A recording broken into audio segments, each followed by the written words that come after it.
लीगी नायब सदर मरियम नवाज ने इमरान खान के खिलाफ तहरीक अदम एतमाद की कामयाबी पर कौम को मुबारकबाद दी है। अपने ट्विटर पैगाम में मरियम नवाज ने कहा कि अपने वालिद नवाज शरीफ की तारीफ की, कहा कि उनको हर जगह फातिह के रूप में देखा है। नवाज शरीफ ने अपना फैसला उस पर छोड़ा था जिसने कभी नाइंसाफ़ी नहीं की।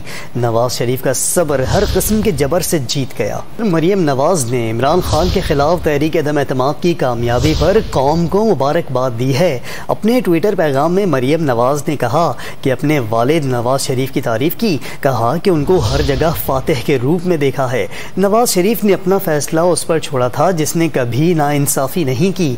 नवाज शरीफ का सब्र हर किस्म के जबर से जीत गया।